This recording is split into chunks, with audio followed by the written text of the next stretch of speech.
Shalom para pendengar yang dikasihi oleh Tuhan Yesus. Kiranya Tuhan memberikan rahmat-Nya kepada para pendengar semua. Sebentar lagi kita akan mendengarkan pembacaan Alkitab audio dalam versi bahasa Indonesia sehari-hari. Siapkan hati saudara. Ulangan pasal 18. Penghasilan imam dan orang Lewi.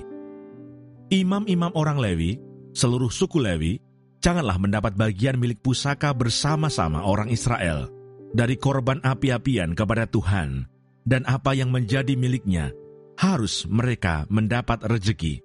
Janganlah ia mempunyai milik pusaka di tengah-tengah saudara-saudaranya. Tuhanlah milik pusakanya, seperti yang dijanjikannya kepadanya.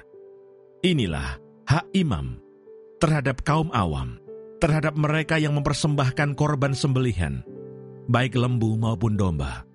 Kepada imam haruslah diberikan paha depan, kedua rahang, dan perut besar. Hasil pertama dari gandummu, dari anggurmu dan minyakmu, dan bulu guntingan pertama dari dombamu, haruslah kau berikan kepadanya. Sebab dialah yang dipilih oleh Tuhan Allahmu dari segala sukumu, supaya ia senantiasa melayani Tuhan dan menyelenggarakan kebaktian demi namanya, ia dan anak-anaknya. Apabila seorang Lewi datang dari tempat manapun di Israel, di mana ia tinggal sebagai pendatang, dan dengan sepenuh hati masuk ke tempat yang akan dipilih Tuhan, dan menyelenggarakan kebaktian demi nama Tuhan Allahnya, sama seperti semua saudaranya, orang-orang Lewi, yang melayani Tuhan di sana, maka haruslah mereka mendapat rejeki yang sama, dengan tidak terhitung apa yang ia peroleh, dengan menjual harta nenek moyangnya. Bertenung dan bernubuat. Apabila engkau sudah masuk ke negeri yang diberikan kepadamu oleh Tuhan Allahmu, maka janganlah engkau belajar berlaku sesuai dengan kekejian yang dilakukan bangsa-bangsa itu.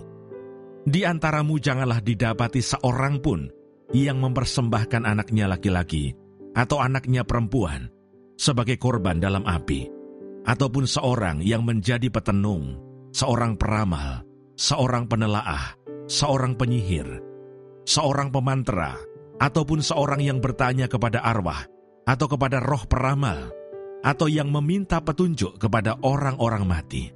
Sebab setiap orang yang melakukan hal-hal ini adalah kekejian bagi Tuhan. Dan oleh karena kekejian-kekejian inilah Tuhan Allahmu menghalau mereka dari hadapanmu. Haruslah engkau hidup dengan tidak bercela di hadapan Tuhan Allahmu. Sebab bangsa-bangsa yang daerahnya akan kau duduki ini mendengarkan kepada peramal atau petenung, tetapi engkau ini tidak diizinkan Tuhan Allahmu melakukan yang demikian.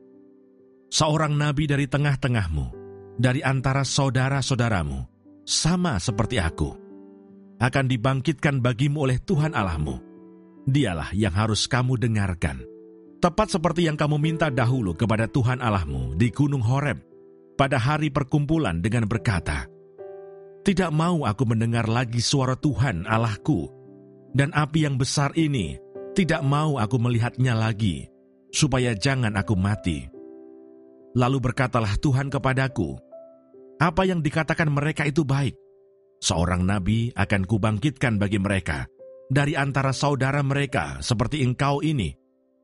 Aku akan menaruh firmanku dalam mulutnya, dan ia akan mengatakan kepada mereka segala yang kuperintahkan kepadanya.